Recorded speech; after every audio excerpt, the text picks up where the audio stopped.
এই প্রিয়া, ম্যাম আমাদেরকে এখানে ডাকলো কেন রে? এই ম্যাম মনে হয় আমাদেরকে এখানে খাবার জন্য ডেকেছে।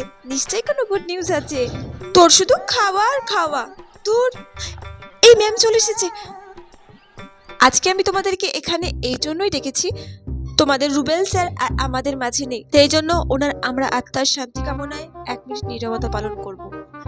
এই দিয়া, আমি চুপ করে 1 মিনিটও থাকতে পারি না, আমার খুব হাসি পাচ্ছে।